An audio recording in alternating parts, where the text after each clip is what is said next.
Hello everyone and welcome. We are now doing a full review of Spooky's House of Jump Scares. The original first impressions video when I played it up to an hour, room 250, what I discovered were the best 3 points were the music, anticipation and the environment. And I have to say, those are probably three still very key points for the entire duration of this game. Unfortunately, the developer hasn't finished it yet. I believe the room number is 759 where it stops. However, you do get quite a lot of story in there.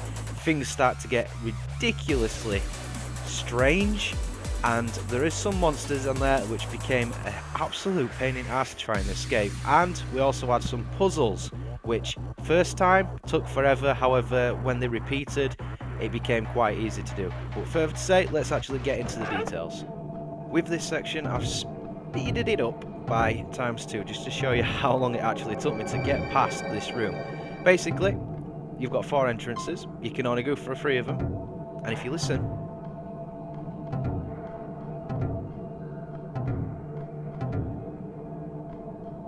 there you go. When you get into a room that is the right area, you'll get this nice little ding. If not, you get a dudun. And you've got to go through 4 of these correctly, and then you can get out. However, it is quite disorientating at first, but once you've messed around with it a bit and you come to this challenge every now and again, you will get used to it. So all you need to do is find the correct 4 doors. Once you've found the 4 doors, you can get through. It's that simple. Well, I say it's that simple. The first time I did it, I think this took me around 4 to 5 minutes just to get from room 274 to 275.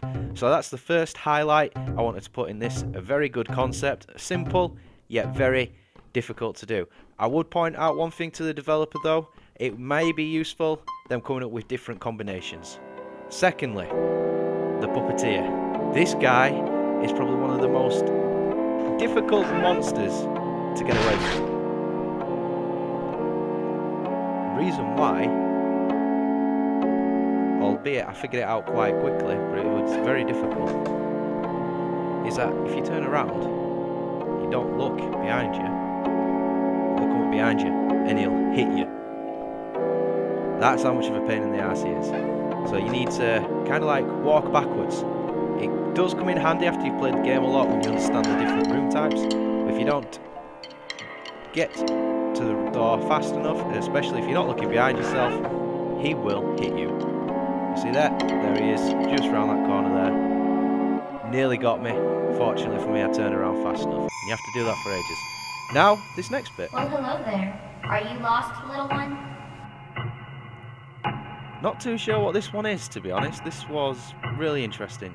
Room 410. This place can help those who are ready, but expect turmoil more than you are used to. I'm trying to figure out these riddles. This place can help those who are ready, but expect turmoil And I more than you are used really to. didn't know what to expect from this. You have 3 doors that you can enter here. Each door you can talk to the cat, and the cat gives you a riddle. However, I don't think you are actually required to go into any of these rooms. I don't know if there's anything special. 2 sides of the same coin. Knowing your projections can help you achieve freedom. I couldn't find anything out with these rooms at all, so just in case I did something wrong here, guys, if you have played the game, please let us know in the comments what these rooms are actually about, because they made no sense to me whatsoever. They just seem to be doors that you could go through. This one, again. The mask you wear serves its purpose well, but be careful not to lose yourself in it. Talks about a mask. There's a screen there telling you to follow the group, put your mask on, but there's nothing else in this room. Strange. There is noises though. And the final room, over to the right hand side, is a bit of a environmental room. Balance is key to keeping your mind free and sane. And then trying to find your way out, you do get a bit, where's the door, where's the door? However, the door is there, you just need to find it, there you go. You just need to keep on circling around. So yeah, not too sure the concept of them. So if you, like I said guys, if you know what that meant, please let us know in the comments down below. Okay, so, going through this room is really strange. We've got the cat again. Knowing your shadow can greatly help you, but be ready to see what you'd rather not be. Again with a riddle. Be ready to see what you'd rather not be. And then you have this little red room.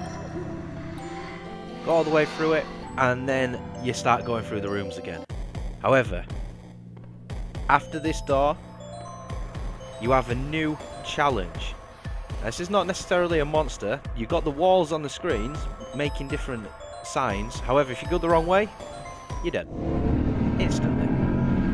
So you have to make sure you get through that bit fast. Finally at room 500. Here you are, alive and still here. You just keep on going, don't you? Well, the next door has been fixed up for you.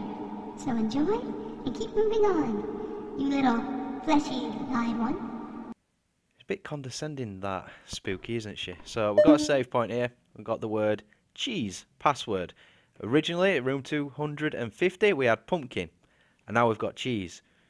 God knows what these passwords mean. And there is another little quick tip as well. Make sure when you get to these points that you save them. I saved the game here. I went to go and make myself a drink. I've increased the speed on this by about 3 or 4 times. So if you are in this area for maybe 1 to 2 minutes without pausing it, something interesting happens. And kudos to the developer for adding this in. Really wasn't expecting this. If you just watch.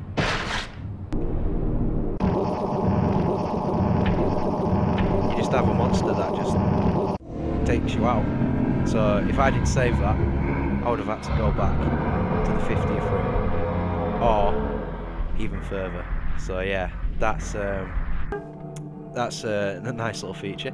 So 550. This is where the game continued on from the first alpha release. What I've seen on quite a lot of people's videos is they only got up to room 550. So in this one, we've got some nice trees, some nice woodland, nice open spaces. That's nice.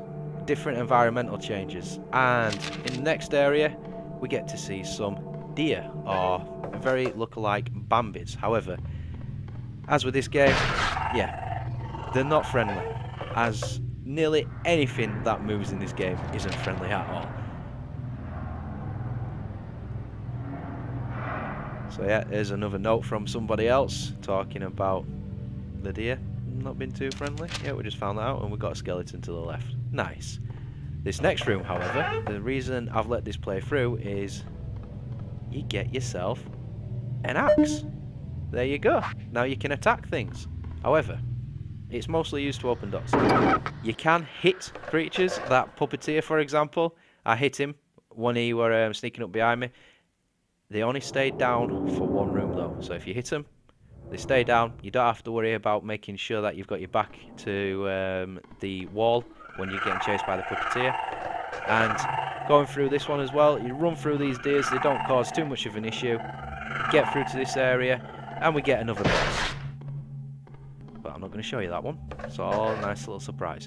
So going through the rooms, we're now at 664, and it's just insane. It's just continuously going. 710. We've got that looks like strung pigs. Get yourself a nice key. Walk out. Everything's normal. All of a sudden, music kicks in. What's going on? I get hit as soon as I turn around. And it looks like we've got a big cow after us. Finally, room 750. Oh, hi. I didn't think you'd make it this far. And you got an axe. Nice. Well, congratulations. You're just about there, I think. Well, I didn't really have a gift ready, so, there you go. Unlimited stamina. It'll never, ever run out. So, see you later. Oh, that's very nice of her, isn't it? We've got another password. Cake. Unlimited stamina. Just like to point out, you can't run.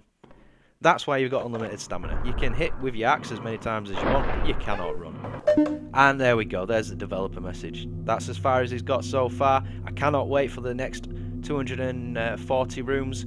I can't wait to see how the story unfolds. Now, a couple of points, as well as a couple of little games that you can play.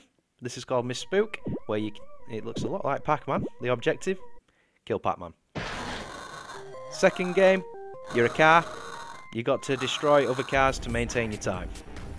And the final game will come up in a bit. However, I wanted to point out a couple of minor issues. I know the game is in alpha, but something that potentially the developer could improve on is the boundaries when you're moving. If you are going straight into a wall, even if you're at an angle, you stop still, it becomes very irritating. That's just a minor thing. The other one that's just minor as well, if you hold down your W and you go from room to room, when you go through the room, if you've got your key held down, your W held down, you don't actually move, you have to trigger it again. So that could be useful, so you can keep on running. And yes, a nice, interesting, gory game. You are the spooky, and you've got to kill people in a mall. The more people you kill, the higher the blood meter goes up. And just a critical error, if you play this game twice in a row, it will crash the game and you will have to kill it via Task Manager. Could be quite frustrating for you if you're progressing through the game. Anyway guys, that is my full review. Let me know down in the comments what you thought. I personally thought this was a brilliant game, very good, and an excellent way of killing 3 to 4 hours.